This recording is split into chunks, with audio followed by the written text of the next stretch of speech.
everyone, today I am back with a book haul. I am trying to restrict the amount of books that I am buying this year, but it's not going very well because I either keep getting really stressed and wanting to buy things, and books are obviously my go-to, or I go to book events and then decide to buy a bunch of stuff. So it's not the most successful book buying ban or restriction, but that's okay. I think going forwards I am going to restrict what I buy for the rest of the year. I've put in a couple of pre-orders and I think I'm going to stop there. I'm going to try and utilise my library more, which is quite easy because my library systems are pretty good, in order to save money, because I do have a big trip to Australia coming up in December, January. Also my own wedding, which is also really expensive. I need to save some money, but you don't care about that. You're here to see which books I bought or acquired in the last few months. I think, let's see, what do I want to start with? I'll start with the book event that I went to. I went to the book bloggers brunch at one of the London Comic Cons. I hadn't actually been to this event before. I used to get invited to a lot of publishing events back in the day, but then after my break I either wasn't invited to things or COVID happened. I just didn't really want to go. But I went to the blogger brunch and had a really good time. I only bought 2 books from that, and I kind of wish I'd gotten a couple more because there were a couple more that I was excited for, but I was trying to be good and that was a mistake. Let me just show you the books that I got. The first one is The Lost War. This author was there. He didn't really talk very much, but this is one that I've had my eye on for a little while now, so I'm quite glad that I was able to purchase it. So this is the fantasy debut and it was originally self-published. It says here that it's a convention exclusive. I don't know what makes it exclusive. I don't know if there's like an extra chapter in the back or something. It says here that the war is over but peace can be held. Demons continue to burn farmlands, violent mercenaries roam the wilds, and a plague is spreading. The country of Aden is on its knees. Something about a mage being the king's envoy and an exiled foreign queen. I'm really intrigued by this one and I love starting a good fantasy series, so that's why I picked this one up. I also picked up Bridge, which I did, to be fair, have as a NetGalley book. I haven't read it yet, of course, so I'm kind of not technically adding to my TBR because I already had this. So this one, it says that Bridge has just lost her maverick scientist mother to cancer, but really she lost her years ago. Jo's wild obsessions cost her everything, including her relationship with her daughter. Now Bridge is picking through the remains of Jo's life and career, which is when she finds her secret. Is it a drug, a gateway to other worlds or other lives? Jo believed so. So I think this might be like a parallel universe type thing. The author of this, I think she was there, I'm fairly sure. The day was kind of a blur because there was so much socializing and I got a bit overwhelmed. I really like parallel universe, multiverse stuff, so that's why I wanted to pick up this copy. Also, it's very pretty. And then I also got given an ARC by Daphne Press. It was kind of in the goodie bag that we were given, and it's an ARC of A Dark and Drowning Tide. I don't love this cover. I think the font is just kind of and I struggle to read it. I have no idea what this is about. The lush sapphic fantasy romance, perfect for fans of Ava Reid and Rebecca Ross. Folklorist, Six Nobles, magical spring of untold power, expedition, slumbering dragons. Okay, so those are the main buzzwords for this. It's coming out in September this year, so I will try my best to read it before then, but I am really terrible with ARCs. And then I also went to the main floor of the Comic-Con, and there were some self-publishing stalls there, which I thought was really lovely. I really liked that they were sort of with the Forbidden Planet stall. They were just behind it, so that meant that the authors hopefully got a lot of exposure. And I found a couple of books there that I was interested in, more than a couple. Let me explain myself. So the first one is by an author that I have seen at events before, so I don't know if he's published some books traditionally and now is self-publishing. I need to look this up. That book is The End of Magic by Mark Stay, and to be honest, it was the cover art of this one that got to me. It says here that it's about a mage and a griffin, something about magic ending and the world thrown into chaos. It's the first part of the fantasy trilogy for fans of Joe Abercrombie and Scott Lynch. And then I bought the entire series, which is out of order, of The Songs of Chaos. These books are really quite heavy. Because I was talking to the author, I went to his stall because I just wanted the first book because it had been on my Amazon wishlist for ages, and I thought if I go and purchase it directly from him, I'm not giving money to Amazon, which is always the goal. And then he kind of talked me into buying the entire series. He didn't really have to do much talking to be honest, because they were already on my wish list and I've heard really good things about them. But he did say his wife had just gone away to restock and he only had this one, but if I was willing to come back in like 15-20 minutes, I could buy the entire series for a good deal. So I think I ended up paying £10 each for each of these, so I spent £30, but on Amazon or online the total would have been about 50-55, so a very good deal in my opinion. I've already started this one. I haven't finished it yet because I kind of got distracted, which is what always happens to me. But I am 110 pages in, and this is about a boy who is a cook and is the son of a cook. He has been serving a rich, noble family, but he has always wanted to be a dragon rider. He manages to get his hands on an egg, which was going to be destroyed, but because he saves it, it ends up hatching, and the dragon is blind when it hatches out of the egg, and they form a very strong bond, and then war breaks out. And that's as far as I've gotten so far. It says on the back something about undead hordes roaming the land and a blight and Holt surviving. Holt needs to cultivate the mysterious power of his dragon's magical core. So I'm very much looking forward to carrying on with this book and reading the rest of the series. It's a very long series, but I've heard such good things about this author, and also I love the covers. They're actually stunning. And I love that you can sort of see on the cover art the main character going from a young boy to a teenager and then to I assume an adult. So very much looking forward to reading this series. I hope to do that in the next few weeks, depending on what's happening with my life and stuff. So those are all the books that I got from the convention that I went to. I really enjoyed the book event actually. I didn't really vlog anything. I took a couple of clips, but I'm really bad at vlogging, as you well know. Yeah, I'd really like to go to more of these events. I think it's just a real mission now to get into London since I've moved further away from where I used to live, which was like a 20-minute train journey into Marylebone. It now takes over an hour to get into, I guess, Marylebone and London. Yeah, not the best. So I avoid going into London at all costs, but I would really like to go to more book events. Particularly there's I think it's called like Harrogate Crime Festival or something up in Yorkshire. I'd love to go to that next year. It's happening this week actually as I'm recording this, and I'm really jealous. I wanted to go this year, but things came up, and then obviously trying to save money. Maybe next year will be the year I can go for my honeymoon. Okay, and next up I have a couple of arcs that were sent to me by my friend. The first one is Not in Love by Ali Hazelwood, because she knows that my friend knows that I am a massive Ali Hazelwood fan. Loved all of her books, particularly Bride. That one has really stuck with me. I know it's not everyone's favourite and a lot of people really disliked it, but I actually love it. So I'm really looking forward to reading this one. It's actually already out. It came out in June. I just wanted this really pretty art copy. So thank you, Justine, for sending me this. This one, I don't even know what it's about. I don't really need to because I love Ali Hazelwood's books so much. The other one Justine sent to me was one that she received a second copy of. So she asked if I wanted this, and it's called The Last Gifts of the Universe by Riley August. There's nothing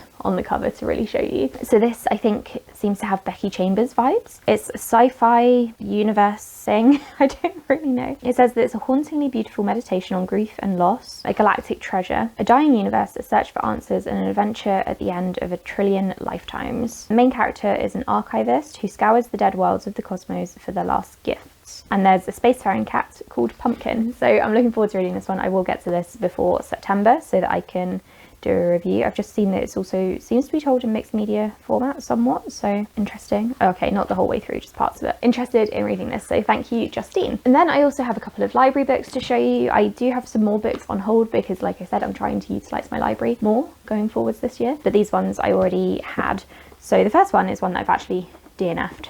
Sorry, I just realised there's something on the cover of this. I didn't like it, and that was Murder Road by Simone St. James. This was meant to be a bit like Supernatural. It's about two newlyweds who discover a woman walking along the road, and she may be a ghost or something. And there's also like a monster truck in the first chapter. I thought this was going to be like Supernatural, but I got 100 pages in and I just didn't care. DNF'd this one, but you guys might like it. And then I also picked up one that I think I reserved a while ago and I renewed, and then I got my hands back on it. And that is The Forest Demands Its Due. I also received this one from NetGalley as well, but just didn't read it. This one, I don't even really know what it's about. Regent Academy has a long and storied history in the small town of Winslow, Vermont, but so does the vast forest that surrounds its campus. While the school is known for moulding teens into world leaders, its past is far more nefarious and even more entangled with the forest than anyone would suspect. So this one sounds really creepy. I'm considering reading it for Summerween, which is happening this week as well. So we'll see if this one shows up in my wrap up. I then have 3 special editions that I bought from eBay because I saw that they were going cheap and I wanted to get my hands on these books anyway at some point. So I think I paid like £5 for each of these. There's 2 Fairy Loot books and 1 Illuma crate. So the first one is a Fairy Loot book, and that is Nocturna. This one, I don't even really know what it's about. It's just been on my wish list for a while. It says here that their fates collide and they realise magic can be other things too. And the type they accidentally release into the world is something neither of them expects or understands, and it's hungry. So this is about scary magic. I think this is one of Fairy Loot's earlier books, so it's actually only got the sprayed edges. There's nothing too fancy about it, but it was going so cheap on eBay that I decided to pick it up. The other Fairy Loot one that I picked up is probably one of my favorites. You've seen this already in my mid-year freak-out tag, and that is The Scarlet Alchemist. This book is absolutely stunning. These are the sprayed edges or stenciled edges. It also came with all of the, you know, bookmarks and tarot cards and stuff. These are the end papers, the naked hardback. It's honestly one of the most stunning books I have ever seen. This is one that I was actively searching for on eBay because I wanted to get my hands on it. So it says here that this one is about alchemy. It has been on my wish list for a while, but I can't remember what it's about. Okay, it's set in the real world, so southern China. The main character dreams of escaping her village to make alchemical gold for the wealthy so they can stay young forever. For now, she scrapes a living practicing an illegal form of alchemy, resurrecting the dead for a price. Monsters are lurking in the palace walls. And this is also by the author of The Keeper of Night. So it's not a debut, and I'm hoping it's going to be really, really good. Cannot wait to read this one. And then the other one I got is an Illumicrate book. I think I tend to prefer Fairy Loot editions over Illumicrate, it seems, but this Illumicrate one is very nice. And that is the Principle of Moments. I did reserve this one from the library a while back, but I wanted to get my hands on my own copy because it is something that I think I will enjoy. It's a sci-fi book about time travel that's in 6066, like 6066, and also 1812, something about a brand new galaxy, the main character Asher being a voiceless cog working the assembly lines, and then Obi in 1812, the time traveller who wants to resign or retire. So it says that it's for fans of Becky Chambers, V. Schwab and N.K. Jemisin, which I absolutely am. The appeal of this one is that it's a different colour to the actual published book, sprayed edges, and these are the end papers. So that's the future world, I guess, and I'm guessing that's 1812, and then it's got a quote on the front. So really looking forward to reading this one. I do want to get to it soon. I wanted to get to it when I got it out from the library, but I wasn't in the mood for it. But once I'm in the mood for sci-fi again, hopefully very soon, I will be reading this. And then finally, we just have a massive pile of books that I bought for myself. There's nothing fancy about them. I got them from either Waterstones or the charity shop. The first one is Once There Were Wolves. This one is about rewilding in the UK. I believe it's set in the Scottish Highlands. The main character is introducing wolves to the Highlands, which is something that is a real life discussion. Farmers are against it because they think the wolves will kill their sheep, which is fair, they might do, but also we need to do something about the deer population, don't we? I'm really interested in rewilding, particularly the UK, but Europe in general. So I'm interested to read about it. I also bought the first two books in the Dresden Files series because I want to do a project where I read all of them if I like them. So I started reading Stormfront when I got it from the library, and I just wanted to try it out to see if I could be into it, and I think I might be. So yeah, I bought the first two for £1 each. There was also, I think, book like 7 or something, but I didn't want to buy that one from the charity shop as well because, you know, I might not want to continue on after the first two. So I don't really know what this is about other than it's like a sci-fi fantasy detective series. I think the main character, Harry Dresden, is a wizard and he investigates murders and stuff. So I'm looking forward to reading these. I also picked up The Housekeepers. This is another one that I got from NetGalley and just didn't read. This is a murder mystery. It says here that upstairs Madam is planning the party of the season, downstairs the servants are plotting the heist of the century. A historical heist that kept me hooked till the last page. Very much looking forward to reading this one. I also picked up the self-published book Daughter of No Worlds by Carissa Broadbent. This is by the author of Serpent and the Wings of Night, I think it's called. She published this one first, I believe, and it's not quite as popular. This is about a woman who escapes slavery and has to leave her friends behind, and then I think she goes back for them to help them escape. I was meant to be reading this for Becca in the Books' Patreon read-along, but I didn't pick it up, so maybe I'll try and catch up at some point so I can join in with the discussion. Like I've said before, I'm trying to read more self-published and indie fiction this year, and I've bought loads, I just haven't read very many of them, so I'm hoping to read this one soon and try to fix that. The next one I picked up is Floating Hotel. My friend Marlene really enjoyed this one. She said it's a lot like Becky Chambers. This is about a hotel that's floating in space. I don't really know what the plot itself is, but it's apparently for fans of Becky Chambers as well, which obviously I am, and Martha Wells. I don't really need to know anything more about it. I'm really looking forward to reading it, and also the cover is stunning, so looking forward to getting to that. I also picked up Homecoming. by Kate Morton from the charity shop. This one has been on a couple of new releases videos of mine. It looks like this is the Canadian edition somehow. It's set in Adelaide Hills on Christmas Eve in 1959. Something about murder investigations and South Australia.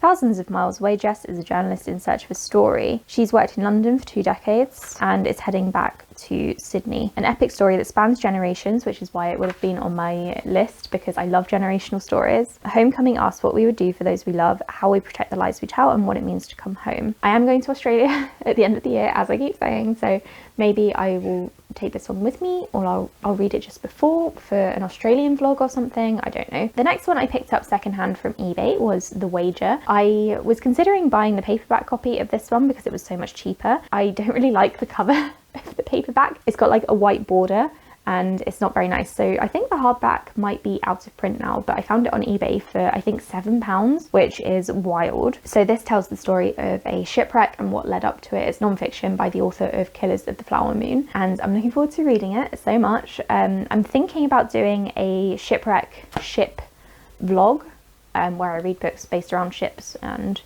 you know, maritime history. So this one will hopefully be included in that if I do read it, or if I do the vlog. Really looking forward to this one. I also bought Just for the Summer by Abby Jimenez. I've mentioned this on TBRs and stuff. I've just not been in the mood to read it, and I know that I am 100% going to love this. I'm waiting until I'm in exactly the right headspace to pick it up because I want to give it the best chance possible. I think I'm probably going to give it like 4, 4.5, 5 stars because I just love Abby Jimenez's writing and the story of this one sounds really good. So looking forward to reading this. I also picked up My Heart is a Chainsaw, which I've also started. I'm currently 55 pages in, but I'm hoping to finish this for Summerween. This is about a woman called Jade who is half Native American, and she is obsessed with slasher fiction. And then I think something in her hometown happens and her expertise are needed. I'll be honest, I'm not loving the dialogue at the moment. I'm really struggling with it. It doesn't really make much sense to me, and I think that's probably because of, actually I don't know. I have no idea why that is. I'm gonna have to sort of look into that for when I review the book and really try to understand what's going on. But I'm looking forward to continuing on with this, and I really like the idea of it. So yeah, I also picked up Generation Ship, also secondhand. So as you know, I'm really into generational fiction and also space horror, sci-fi, space operas at the moment, and I've had my eye on this for a little bit. So this has been likened to The Expanse. I don't think it's a series, but it might be. It says here that it has the complexity of The Expanse and the American government while keeping the fun excitement of dark matter. Thoughtful, well written, deep and engaging. It's a standalone novel by the author of Planetside, which I have heard of but haven't read. It's about a colony ship called Voyager, which departed Earth for the planet of Promiser, with 18,000 of the world's best and brightest on board. But all is not well. The probes that they sent ahead to the settlement aren't responding. Something about people coming together and sorting out like old laws and rules and things. So really looking forward to reading this one. It sounds exactly my kind of thing. And then this next one is the last book, and it's one that I found on a subreddit called Print SF, and I find that they are very good at giving niche sci-fi recommendations. They really know their stuff. So I've picked this one up, and that is Beyond the Hallowed Sky. This is by a British sci-fi author, and it says here that it's about a scientist who gets a letter from herself about faster than light travel, and she doesn't know what to believe. Equations work, but her paper is discredited, and soon the criticism is more than scientific. She gets an offer to build her starship from an unlikely source, but in the heights of Venus and on a planet of another star, a secret is already being uncovered that will shake humanity to its foundations. It's the first in a space opera trilogy, and it's about humankind on the precipice of discovery. So again, a little bit different to Generation Ship, but I'm really into sci-fi at the moment and I really want to get stuck into another sci-fi series. So I'm kind of just collecting them and then not reading them, but I hope to read it soon. And those are all of the books that I acquired recently. I do have a few more pre-orders and things coming in over the next few months, but I probably won't do another book haul until around my birthday in November because I am trying to save money. I might throw in a couple of library book hauls here and there if I feel like it, so let me know if you'd be interested in those. But otherwise, tell me which books you are interested in, if you've read any of these, which ones you think I should read. I am so excited for all of these, I cannot wait. I love doing book haul videos because I always get so hyped up about the books that I've acquired. Thank you for watching, and I'll speak to you all in the next video. Bye.